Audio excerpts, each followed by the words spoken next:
السلام علیکم. Good morning everybody. How are you all doing?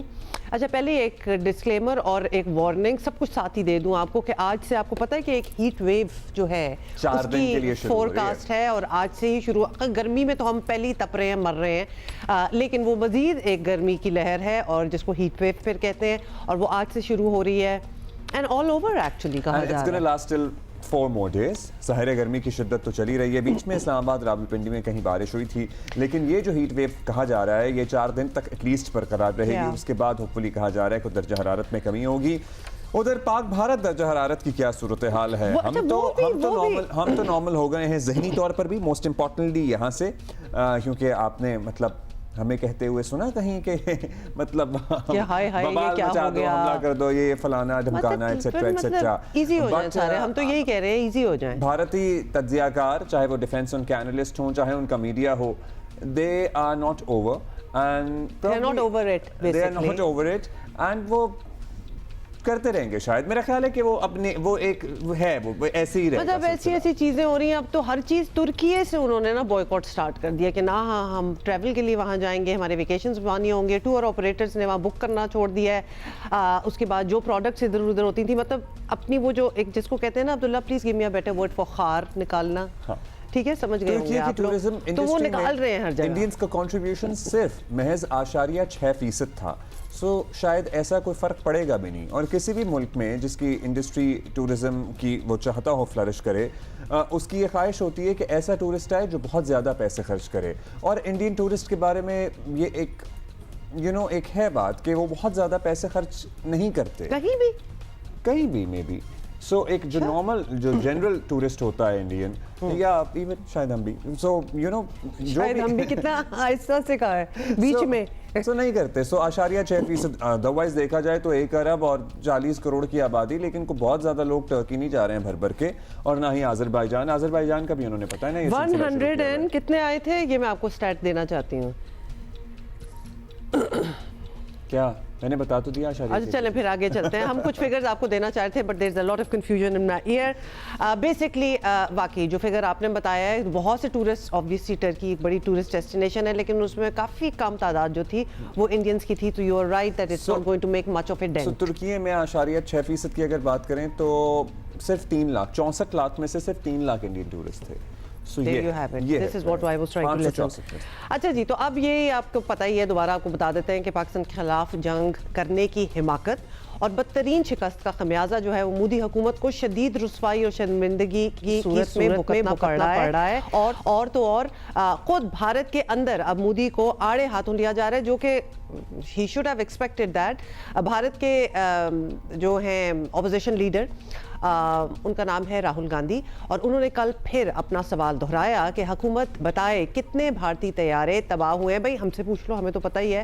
تو کیا بھارت نے اپنے طیارے اس وجہ سے گنوائے کہ گوائے بیسکلی کہ پاکستان کو حملوں کا پہلے سے علم تھا, کیونکہ وہ بھی بتا دیا تھا نا, یہ بہت بڑا سوال ہے. ہم نے تو بتا دیا تھا, ہم نے کمیونیکیٹ کر دیا تھا کہ ہم پاکستان پہ حملہ کرنے والے ہیں. تو اب راہل گاندھی کہہ رہے ہیں کہ آپ نے اس وجہ سے طیارے گوا دیے کیونکہ آپ تو تسلیم کر چکے ہیں کہ آپ نے پہلے بتا دیا تھا حملے کا پاکستان کو. ان چیزوں پہ نا اب وہ بپھر سے گئے, اب ان کو سمجھ نہیں آ رہی کہ کیا کریں, تو وہ ایسے اسٹیٹمنٹس دے رہے ہیں کہ اپنے آپ کو امپلیکیٹ کرنا سٹارٹ کر دیا ہے. وہ بیسکلی ایک ڈور الجھ جائے نا تو بس وہ الجھی چلی جا رہی ہے, اور وہ کوئی سرا ہاتھ میں آ نہیں رہا. سیریز آف انفارچونیٹ ایونٹس جس کو کہا جاتا ہے. کل بھارتی وزیر خارجہ وزارت خارجہ کے سیکرٹری وکرم مسری نے پارلیمانی کمیٹی کو بریفنگ دی ہے, اور بڑی امپورٹنٹ باتیں اس میں سامنے آئیں. انہوں نے کہا جی کہ ہمارا جو سیز فائر تھا اس میں ٹرمپ کا یا امریکہ کا کوئی کردار نہیں تھا. It was a bilateral thing. Trump اس سیز فائر کے بعد سے 7 عوامی مقامات پہ یہ اعلان کر چکے ہیں اور اس بات کا کریڈٹ لے چکے ہیں, اور پاکستان ان کے کریڈٹ پہ ان کا بارہا شکریہ بھی ادا کر چکا ہے کہ انہوں نے یہ سیز فائر کرایا. اور کل بھی وزیر اعظم پاکستان کی جو تقریر تھی انہوں نے سراہا بھی اور ایک مرتبہ پھر شکریہ ادا کیا. مگر پاکستان سے شکست کی شرمندگی کا یہ عالم تھا کہ بھارتی سیکرٹری خارجہ نے جنگ بندی میں امریکیوں کی کوششوں کا سرے سے انکار کر دیا. بھارتی خارجہ سیکرٹری نے دعویٰ کیا ہے کہ ٹرمپ کا فائر بندی میں کوئی کردار نہیں تھا. پاک بھارت فائر بندی 2 طرفہ تھی, ٹرمپ کا اس میں کوئی کردار نہیں تھا, بس وہ خود ہی سٹیج پر آنا چاہتے تھے اور وہ آ گئے.